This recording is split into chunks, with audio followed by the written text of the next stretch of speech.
con los fantasmas de un pasado demasiado cercano todavía vagando entre las sombras, en una sociedad devastada por las cicatrices de la Primera Guerra Mundial, un hombre prometió devolver al pueblo alemán un orgullo que se había desvanecido de sus corazones. Unas falsas promesas, unas esperanzas infectadas de demagogia y palabras vacías, sobre aquellos que buscaban desesperadamente soluciones rápidas y radicales a los problemas de su país, fueron suficientes para que a través de la democracia, ese hombre que haría tambalear los pilares del mundo, alcanzara el poder que siempre había soñado. Así, en el instante que decidiría el destino de la humanidad el 30 de enero de 1933, tras un acuerdo con los líderes conservadores y nacionalistas, Adolf Hitler fue nombrado canciller imperial de Alemania. El partido nazi disponía de la autoridad para transformar la nación, para levantar los cimientos del régimen totalitario que seguiría ese nombramiento. Unos pilares que descansaban bajo la concepción de que los alemanes eran una raza superior, unos seres humanos de la más pura naturaleza con el derecho de dominar el mundo. Hitler necesitaba justificar la expansión militar y el genocidio que vendría, y para ello todo pasaba por demostrar la existencia y el pasado de la raza aria. Así, Heinrich Himmler, líder de las SS y uno de los principales líderes del partido nazi, fundó la Nennerbe o Herencia de los Ancestros, una asociación que iba a financiar y apoyar actividades de investigación que probaran que el pueblo germánico constituía un tipo superior de humanidad. Con resultados exagerados y tergiversados apoyados en sentencias pseudocientíficas, Himmler quería reescribir la historia y regalar al Führer unas reliquias antiguas que se convirtieran en símbolo de grandiosidad y, sobre todo, en una fuente de poder para el Tercer Reich. Obsesionado con el ocultismo y el misticismo, estaba convencido de la existencia de tesoros ancestrales perdidos en el espacio y en el tiempo que en sus manos les concederían los poderes para dominar el mundo. Y de entre todas las reliquias que ansiaba poseer, una destacaba por encima de todas. Un símbolo de la presencia divina que aseguraba la victoria sobre el enemigo. El más elusivo tesoro de toda la historia, perdido desde hacía 2000 años.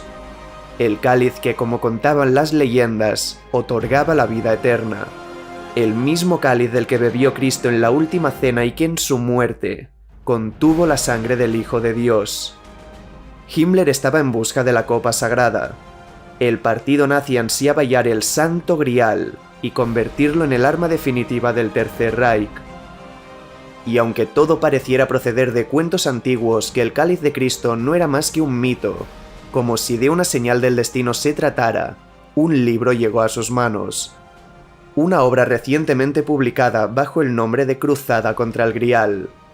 Su autor, un medievalista alemán llamado Otto Rahn, estaba mostrando que el cáliz estaba ahí fuera, perdido, escondido en algún lugar, que existían pistas que podían conducir a su paradero. En él tenían a la persona que tanto tiempo llevaban buscando. Criado en el seno de una familia judeo-alemana, Otto Rahn había estado maravillado por los relatos acerca del Santo Grial desde muy temprana edad. Una fascinación que lo había llevado a sumergirse en relatos medievales y mitos ancestrales para reconstruir la historia del tal vez más buscado tesoro de todos los tiempos. Una reliquia que, de existir y ser hallada, haría de su descubridor un nombre inmortal en la historia. Y aunque su libro no tuvo el éxito que esperaba, sí llegó a manos de una de las personas más importantes del régimen que estaba alzándose. Así, una mañana de 1933, Rahn recibió un telegrama del propio Himmler, quien solicitaba su presencia para conversar acerca de su obra y del Santo Grial. Los nazis estaban en busca de reliquias sagradas que pudieran mostrar al mundo como vestigios del pueblo germánico. Mágicos artefactos que regalaran al Reich un poder sin precedentes. Y quería que él los guiara hasta el arma definitiva. Contratarle para que buscara el Santo Grial en nombre de las SS. Rahn sabía que no había nada mágico en aquella hipotética copa, que lo único especial en el bautizado como Cáliz de Cristo era su valor histórico, las implicaciones religiosas de su hallazgo. Ni siquiera quería formar parte de un partido tan alejado de sus ideales. pero ante la oscura mirada de ese hombre no pudo negarse. Los nazis acababan de iniciar la búsqueda del Santo Grial. Con el cometido de hacer lo que nadie en 2 milenios había logrado, Rand sabía que el camino hacia el Grial, si existía, empezaba en el pasado. Y aunque la lógica nos decía que la historia comenzaba con la Biblia, esa intuición fallaba. En los libros canónicos del cristianismo no aparece ni una sola mención a algo llamado Santo Grial. La Biblia habla de Jesús usando una copa durante la última cena, pero no se da ninguna señal de que dicho cáliz sea especial o que disponga de poderes. Tampoco se habla de que la misma fuera usada para recoger su sangre durante la crucifixión, ni tan solo de que fuera preservada. La idea de un cáliz que concede la vida eterna puede tener sus raíces en los pueblos celtas, que se extendieron por Europa alrededor del siglo VIII a.C. Sus creencias incluían piedras sagradas y leyendas acerca de calderos que eran fuente de conocimiento y de inspiración, en el contexto de unos poblados cuyos líderes espirituales creían en la inmortalidad del alma. Sin embargo, siglos más tarde, con la hegemonía de una religión cristiana que no veneraba piedras sagradas ni objetos similares, todas estas leyendas se cristianizaron. Los elementos se mezclaron con los escritos católicos hasta que tiempo después, la idea de esa reliquia que concede la vida eterna emerge de nuevo. El concepto del Grial nace a finales del siglo XII, cuando un poeta francés llamado Chrétien de Troyes publica Perceval y el cuento del Grial. El poema cuenta la historia de la visita del joven caballero Perceval al castillo del rey pescador, donde es testigo de una extraña procesión cuyo elemento central es un grial que se dice podía curar al rey herido, postrado en su cama. El poeta falleció antes de poder finalizar su obra, pero la idea de ese cáliz con poderes curativos se había instaurado en la literatura, influenciando la segunda gran aparición del tesoro, esta vez a manos de un caballero y poeta alemán. Entre 1205 y 1215, Wolfram von Eschenbach escribió su poema Parzival, una reimaginación del relato de Chrétien donde el Grial toma la forma de una piedra mágica, una gema que perteneció a Lucifer cuando éste era todavía un ángel, custodiada en el castillo de Montsalvat, en manos del primer rey del Grial. Perteneciente a la Orden del Templo, Eschenbach fue el primero en afirmar que los templarios protegieron este objeto sagrado, al cual se refiere como Lapsit Exilis. El Grial les concedió una vida eterna y unos conocimientos que les permitieron convertirse en la más poderosa milicia que la Iglesia ha tenido jamás. La relación entre la reliquia y la cristiandad estaba emergiendo, para consolidarse muy poco tiempo después. En ese mismo siglo XIII, el poeta francés Robert de Boron recoge el testigo de Chrétien y de Eschenbach para escribir José de Arimatea y la historia del Santo Grial, un poema en 3 partes en el que por fin el concepto nace. En la versión de Boron, influenciada por el texto apócrifo, no considerado como canónico por las denominaciones cristianas, del Evangelio de San Nicodemo, un discípulo de Cristo brevemente mencionado en la Biblia se convierte en un personaje clave de la historia. Boron cuenta que José de Arimatea tomó la copa usada por Jesús en la última cena y la llevó consigo hasta el momento de la crucifixión. Cuando un soldado atravesó su cuerpo con una lanza, usó el cáliz para recoger su sangre.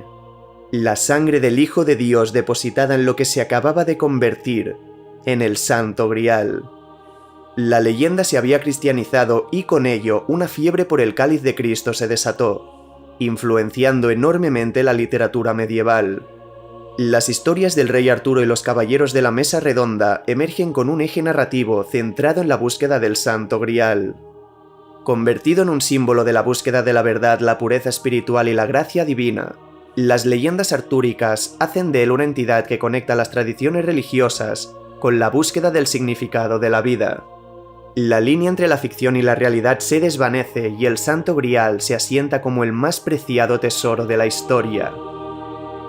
Sin embargo, y a pesar de las cientos de historias sobre su posible paradero y expediciones que prometieron dar con él, la incapacidad de encontrar el cáliz sagrado hizo que poco a poco las esperanzas de hallar esa reliquia se desvanecieran.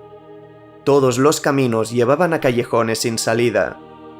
Y tantos siglos después sin ningún éxito, la leyenda del Santo Grial parecía estar destinada a permanecer como tal. Una simple leyenda. A no ser que fueran capaces de abrir una puerta que siempre había permanecido cerrada.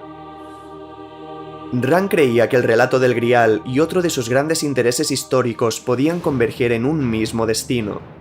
En el siglo XIII, en el sur de Francia, emergieron unas comunidades heréticas con unas creencias opuestas a las de la Iglesia católica. Los bautizados como cátaros mantuvieron los conocimientos de los evangelios gnósticos, prohibidos y perseguidos al no formar parte del canon bíblico. Reunidos en cuevas que usaban como templos secretos para profesar su fe cristiana, los cátaros defendían unos pensamientos amenazantes para la hegemonía de la Iglesia. Por ello, el Papa Inocencio III declaró el catarismo como una herejía y fundó la Santa Inquisición, creada para aniquilar a ese pequeño culto. Los cátaros estaban ganando más y más seguidores. Pueblos enteros empezaban a asimilar lo que la Iglesia consideraba una aberración. Pero la leyenda contaba que había algo más detrás de esa orden de masacrarlos. Los relatos hablaban de que los cátaros tenían en su poder la más sagrada de las reliquias, que eran los custodios del Santo Grial. Ese era el motivo real por el que el Papa habría ordenado la primera cruzada en Europa, la primera de cristianos contra cristianos, una persecución para hacerse con el cáliz de Cristo que duró cerca de 4 décadas, hasta llegar al último capítulo de la historia de los cátaros. En 1244, con el culto prácticamente extinguido, los últimos cátaros se refugiaron en el castillo de Montsegur, una fortaleza en la cima de una montaña para resistir el asedio de la Inquisición. Pero tras más de 9 meses aguantando, el 12 de marzo, el castillo cayó y con el asesinato de los últimos 200 miembros, los cátaros fueron exterminados. Sin embargo, cuenta la leyenda que la noche antes de la caída, 4 prefectos lograron escapar con los tesoros cátaros, entre ellos el Santo Grial, evitando que cayera en manos de la Santa Inquisición. Esa era la última pista de su paradero, una leyenda de hacía más de 600 años. Lo que había ocurrido con él en ese tiempo era un absoluto misterio. Rand sabía que todo lo que estaban haciendo era perseguir sombras, buscar algo que ni siquiera podían estar seguros de que existiera y cuyos pilares se sostenían por poemas medievales y leyendas populares. Pero con la presión de las SS sobre él, tuvo que darle algo a Himmler, creando una historia para satisfacer los deseos del oficial nazi. Hasta entonces se había considerado que Montsegur, el castillo donde se asentaron los cátaros antes de su exterminio, había sido la inspiración detrás de Montsalvat, la montaña descrita en el poema de Aschenbach y en el que la historia contaba que el Grial fue custodiado por el que se decía ser su primer rey. Pero existía otra posibilidad, una que explicaba el motivo por el que ningún rastro del Grial fuera hallado en Montsegur y que mostraba el destino final del cáliz después de que los cátaros lo salvaran de las garras de la Inquisición. Era posible que Aschenbach no pensara en Montsegur para su Montsalvat, sino en otro santuario al sur de los Pirineos. Una canción del folclore catalán hablaba de una mística fuente de la vida escondida en el monasterio benedictino de Montserrat, en el macizo rocoso cerca de la ciudad de Barcelona. Rand le había dado lo que quería escuchar, un nuevo posible lugar de descanso del Santo Grial apoyado otra vez en la nada. Palabras vacías que sin embargo fueron suficientes para salir en su busca. En octubre de 1940, con la Segunda Guerra Mundial habiendo estallado, Himmler realizó una visita a España para conversar sobre la cooperación policial hispano-alemana y preparar la prevista reunión entre Franco y Hitler, un acercamiento diplomático al régimen franquista, con la previsión de la entrada de España en el conflicto en apoyo a las potencias del Eje. Fue uno de los escasísimos viajes que el líder nazi realizó a países neutrales, y había un poderoso motivo detrás. Tras su estancia en la capital, la comitiva alemana se dirigió en avión hacia Barcelona, donde permanecieron muy pocas horas, porque esa misma tarde Himmler se desplazó hasta el monasterio de Montserrat, a 30 kilómetros de la ciudad condal. En su mente, iba a tener el Grial en sus manos. Sin embargo, al llegar al monasterio en la cima, el abad se negó a recibirlo. No quería que unos nazis pisaran suelo sagrado. Ante la negativa y como único hombre en la abadía que hablaba alemán, Himmler conversó con el joven monje Andreu Ripoll, quien le aseguró que en Montserrat no había habido nunca algo parecido al Santo Grial. Los nazis no encontraron nada en su visita a las tierras catalanas. Una vez más, el rastro del Santo Grial había conducido a un camino de sombras. La que se decía estaba destinada a ser el arma del Tercer Reich nunca llegó a sus manos. Pero el último capítulo de la búsqueda del Cáliz de Cristo todavía tenía que ser escrito.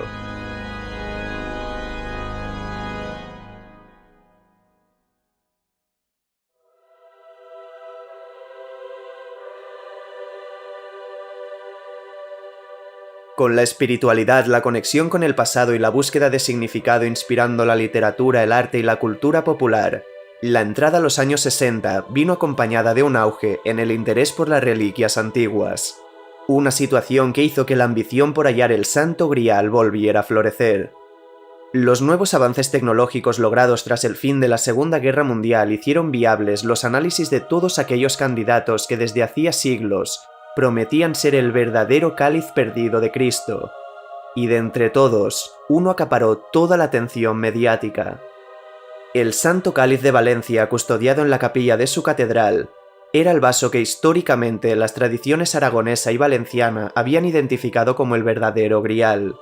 Unos rumores que habían comenzado a ganar repercusión en el siglo XIX, pero que hasta ese momento era solo uno más de tantos candidatos a ser la reliquia perdida de la cristiandad.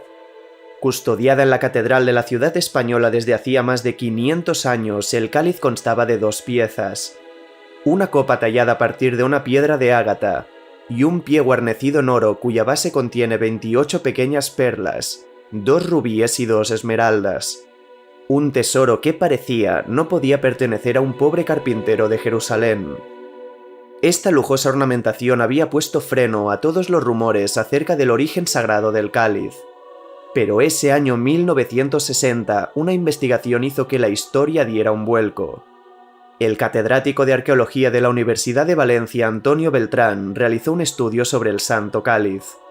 Los resultados obtenidos por la datación por radiocarbono señalaron que las 2 piezas que lo conformaban tenían un origen muy distinto. La copa de ágata en sí probablemente procedía de un taller palestino o egipcio y fue tallada en algún momento entre el año 400 a.C. y el 100 después de Cristo. Unas fechas que encajaban dentro del tiempo histórico en el que tuvo lugar la última cena de Cristo. Pero lo que de verdad marcaba la diferencia es que el pie de oro y la orfebrería fueron creadas ya en el siglo XI, presuntamente con el objetivo de hacer de esa copa un tesoro y poder mostrarla sin tocar su parte sagrada, convertir una antigua reliquia, un simple vaso de piedra, en algo digno de su naturaleza, la naturaleza del Santo Grial. La investigación del arqueólogo español agitó los cimientos de la comunidad cristiana con tal fuerza que en 1960, el Papa Juan XXIII otorgó al Santo Cáliz de Valencia el título de Vasculum Domini, o Cáliz del Señor, algo que representaba el sacrificio de Cristo por la redención de los humanos. El sumo pontífice le había dado una distinción que sugería una veneración especial, un reconocimiento que hizo que la copa de la catedral alcanzara una fama mundial. Miles de creyentes confiaron en que por fin el enigma del cáliz perdido había sido resuelto. Habíamos encontrado la copa que simbolizaba la alianza del Hijo de Dios con la humanidad. Evidentemente, la Conferencia Episcopal Española aprovechó ese momento para declarar oficialmente que el Cáliz de Valencia era el auténtico Santo Grial. La atención de la comunidad arqueológica se focalizó en la ciudad española y el debate sobre su autenticidad se hizo tremendamente popular. Era el momento de descubrir si aquello que se escondía en la catedral de verdad podía ser el cáliz de la última cena. Tenían que reconstruir un hipotético viaje de la copa desde Jerusalén hasta Valencia, una travesía de cerca de 2000 años sin ni siquiera saber si aquella era la verdadera copa que el Jesús histórico usó en lo que la Biblia describía como la última cena. Pero tras sumergirse en interminables documentos históricos después de meses de trabajo, encontraron ese sendero. Con la muerte de Jesucristo, sus apóstoles propagaron sus enseñanzas a otras tierras, Presuntamente hacia el año 62 sus discípulos Pedro y Pablo estaban predicando su palabra en Roma, y tenía sentido que se hubieran llevado el grial con ellos. Al fin y al cabo, a diferencia de la religión del imperio, toda su fe se fundamentaba en la figura de un individuo. Todo descansaba en un ya fallecido Jesús. Y la única manera de convencer a las personas de que se unieran a esa nueva religión era dándoles evidencias. Evidencias en forma de reliquias. Y el cáliz con el que bebió de lo que dijo era su sangre era el candidato perfecto para ello.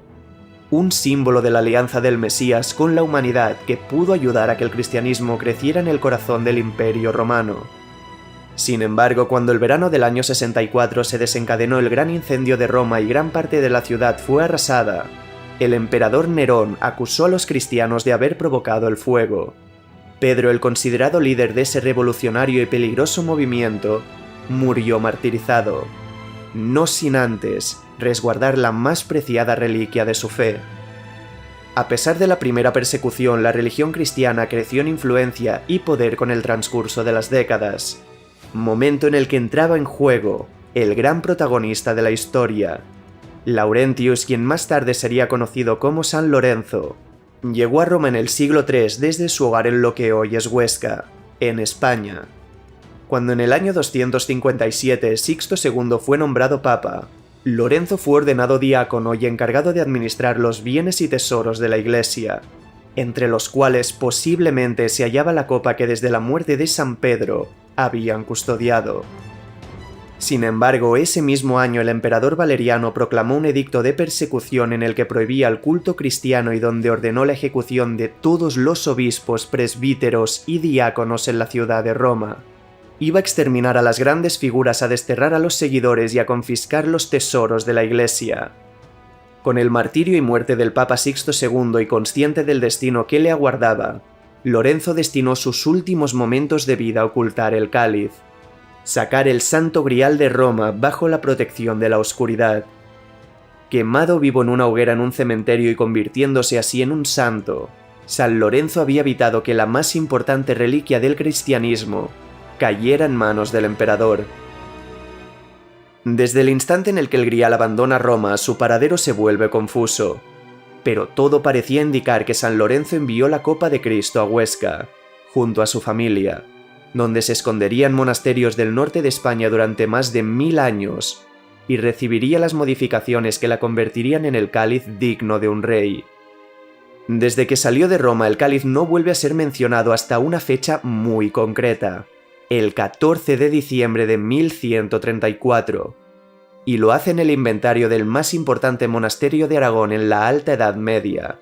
Incrustado en la ladera del monte, el monasterio de San Juan de la Peña fue el hogar de una comunidad de monjes benedictinos que pudieron tener la misión de custodiar el cáliz. Porque en un documento datado en ese día de diciembre, un monje llamado Don Carreras Ramírez había escrito una lista de objetos entre los que se incluía, como redactó, el cáliz que Cristo nuestro Señor había firmado con su sangre. La localización del monasterio, cerca de la ciudad natal de Lorenzo, era un indicio fuerte de que podía tratarse de esa copa rescatada 1000 años antes. El cáliz vuelve a ser mencionado en 1399, esta vez en relación al rey Martín I de Aragón, quien en los archivos históricos parecía haber ordenado la transferencia del cáliz a su residencia en Zaragoza, donde permanecería bajo su mandato y el de su sucesor Fernando I. Tras la muerte de este último rey en 1416, Alfonso V de Aragón se hace con el trono y traslada la corte de Zaragoza al Palacio Real de Valencia. Habían llegado al lugar que necesitaban.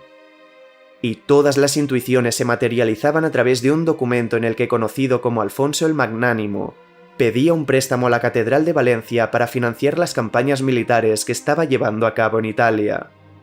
Porque en ese escrito de 1437 se detallaba que como depósito, el rey había dejado en la catedral el, citando textualmente, cáliz en el que Cristo consagró su sangre el Jueves Santo. El préstamo nunca se devolvió, o al menos no había registros de ello. Por tanto, ese cáliz que Alfonso V había dejado 500 años después, tenía que seguir ahí.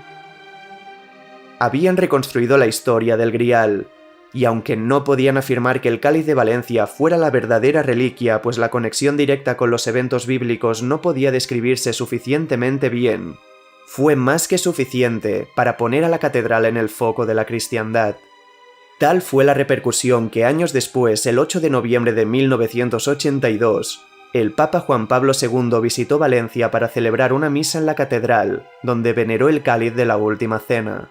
Un evento con enorme repercusión internacional que parecía sellar todos los enigmas acerca de la copa sagrada. La búsqueda del Santo Grial parecía haber terminado, pero solo habíamos abierto la puerta a un nuevo misterio. Un misterio que amenazaba con derrumbar los pilares de la Iglesia Católica a través del secreto mejor guardado de todos los tiempos.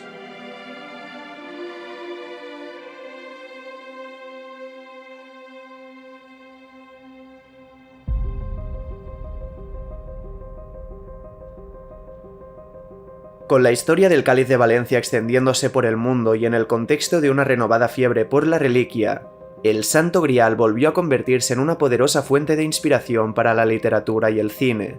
Muchos autores tomaron las leyendas de la copa como eje narrativo de célebres obras de ficción. Pero entre este fervor, un libro acaparó todas las miradas. Una obra que no se presentaba como una ficción, sino como una investigación que cuestionaba 2000 años de teología cristiana, que a través de una controvertida hipótesis se decía podía tambalear los cimientos de la Iglesia Católica. En 1982, Michael Bayen, Richard Lake y Henry Lincoln publicaron el libro The Holy Blood and the Holy Grail, traducido al español como El Enigma Sagrado. Un trabajo de investigación que pretendía ser histórico en el que presentaban una tremendamente controvertida teoría. Los escritores británicos estaban aseverando que el Santo Grial no era la copa que Jesús usó en la Última Cena. No era el cáliz con el que su sangre fue recogida en la crucifixión. Nunca había sido un objeto. El Santo Grial era un bebé. La hija de Cristo en el útero de María Magdalena. La esposa secreta del venerado como Hijo de Dios. Los autores habían creado todo un relato supuestamente apoyado en evidencias históricas donde se hablaba del mayor encubrimiento de la historia de la religión. Un secreto que la Iglesia Católica había escondido desde la construcción de los pilares de la cristiandad para proteger la divinidad de Jesús. El Santo Grial era la sangre de Cristo, preservada a través de sus descendientes. Un linaje que amenazaba la hegemonía de una iglesia que hizo todo cuanto pudo para ocultar que el trono de Cristo pertenecía a los hijos de Jesús y María Magdalena. Las bases de esta teoría tenían sus fundamentos en que los poemas medievales que crearon la leyenda alrededor del Grial, incluidos los de Chrétien de Troyes y Robert de Boron, hablaron de la reliquia como Sang Greal, un concepto en el que San venía de Sanctus o santo, y Greal, de un vocablo de origen celta para referirse a algo similar a un vaso. Pero era posible que hubiéramos hecho mal las traducciones, que esos poetas nunca hablaran de un objeto, que el Sang Real fuera en realidad Sang Real, sangre de la realeza. El Santo Grial, lo que siempre habíamos estado buscando, era el linaje perdido de Cristo. Los autores planteaban que el cáliz en la simbología y representado como una V era un signo de feminidad que muchas veces también ilustraba la forma del útero de la mujer. La copa que creíamos era el Santo Grial era un simple símbolo, una alegoría del embarazo de María Magdalena. En los evangelios gnósticos rechazados en el canon bíblico ya se insinuaba la relación marital entre María Magdalena y Jesús, quien como judío en el Imperio Romano en una cultura que valoraba la familia y el matrimonio, era normal que se hubiera casado, y ella era la mujer más cercana a él. Su narración contaba que María estaba embarazada en el momento de la crucifixión y adorada junto a él como la elegida por Dios. Por ello, tras la muerte de su marido, tuvo que huir de Jerusalén para protegerse no solo a ella misma, sino al bebé que portaba en su interior, con la sangre de Cristo. María entonces buscó refugio en la ciudad de Alejandría, donde dio a luz a una niña a la que le dieron el nombre de Sara, que en hebreo significa princesa. Cuando la pequeña creció, ambas viajaron al sur de Francia, donde Sara contrajo matrimonio con los reyes merovingios, una dinastía de monarcas medievales.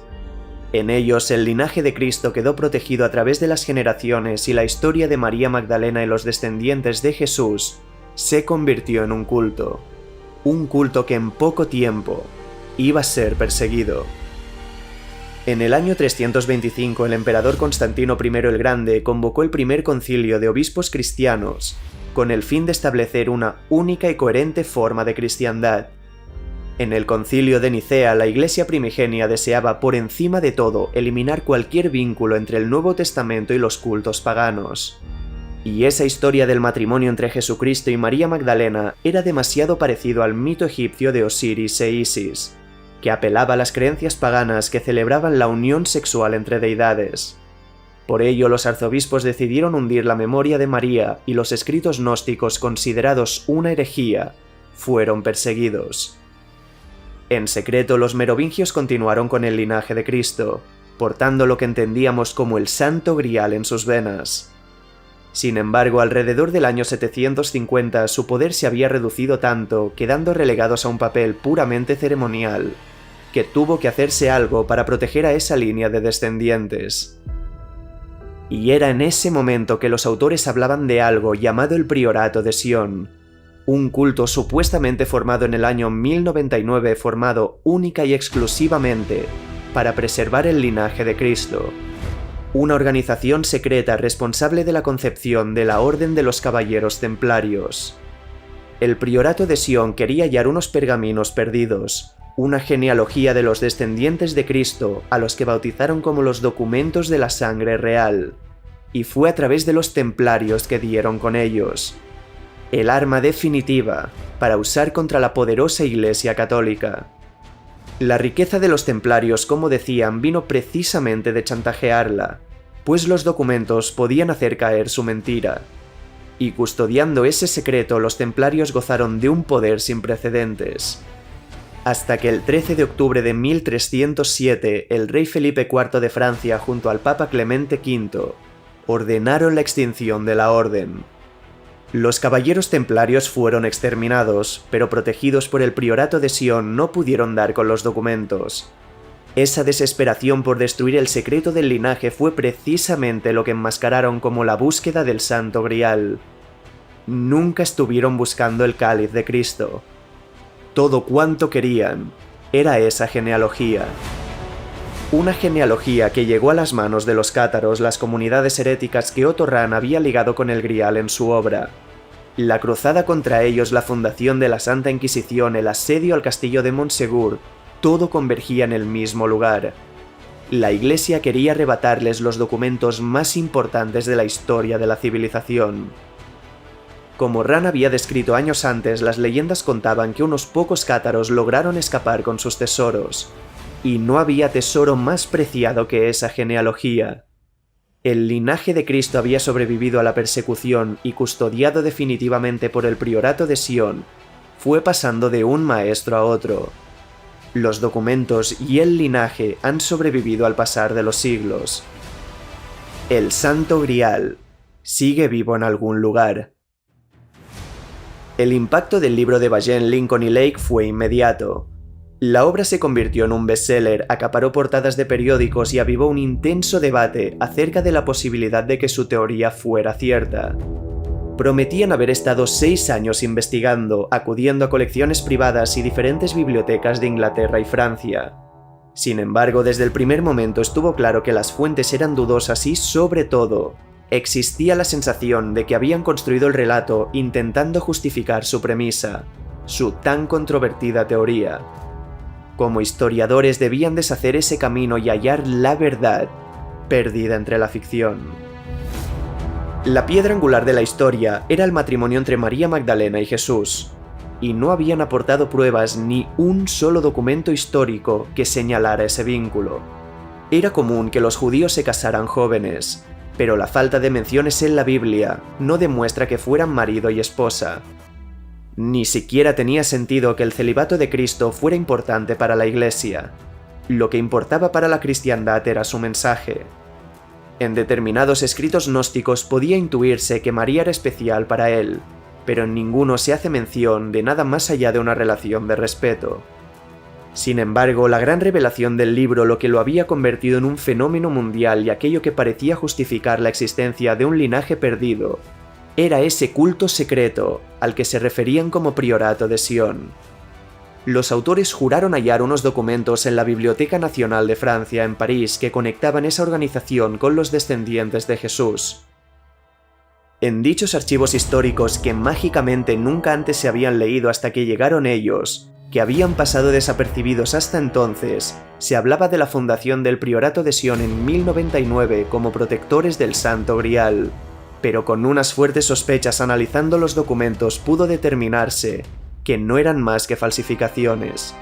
Los papiros no eran del siglo XI, la datación situaba la fecha de su elaboración en el año 1956. No tenían más de 30 años. La investigación apuntó hacia un hombre como responsable de la estafa, un artista francés llamado Pierre Plantard. El dibujante afirmó ser descendiente de una línea de reyes merovingios y para demostrar la veracidad de sus palabras creó lo que ahora sabían. Era uno de los grandes engaños en la historia de la literatura francesa. Plantard se inventó la historia del Priorato de Sion y creó unos pergaminos emulando la escritura antigua donde se situaba como parte de ese linaje, declarándose como descendiente de los protectores del Santo Grial. Ese documento que Plantard había escondido estratégicamente en la Biblioteca Nacional para que alguien lo encontrara, era la base del enigma sagrado. Todo descansaba en una mentira. No existía ningún priorato, ninguna organización secreta que custodiaba el que decían era el gran secreto de la cristiandad. Todo procedía del engaño de un dibujante francés y de su deseo de hacerse famoso y rico. Con las pruebas de la falsificación presentadas, Plantard fue arrestado y admitió bajo juramento que toda la historia era un engaño. El Priorato de Sion era una farsa y con ello los pilares del libro que pretendía revolucionar la fe de la Iglesia cayeron bajo su propio peso. El relato del linaje perdido de Cristo fue perdiendo fuerza hasta prácticamente desvanecerse. Sin embargo, cuando en 2003 el escritor estadounidense Dan Brown publicó El Código da Vinci, una novela que tomaba la teoría de los años 80 acerca de los descendientes de Jesús, el Priorato de Sion y la lucha de la Iglesia por silenciar el secreto del Santo Grial, todo volvió a estallar. La novela se convirtió en un superventas mundial, con más de 79 millones de ejemplares vendidos y las teorías acerca de la verdadera naturaleza del Grial se expandieron por los medios como la pólvora. Un interés que perdura hasta el día de hoy. 2000 años después de que todo comenzara, seguimos hablando acerca de él. No sabemos si lo hemos encontrado. No sabemos ni siquiera su naturaleza o si ha sobrevivido al paso del tiempo. Pero tal vez no importa, porque no estamos buscando solo un objeto. Estamos buscando algo en lo que muchas personas depositan sus esperanzas. Y es precisamente en esa búsqueda que muchos han encontrado su destino.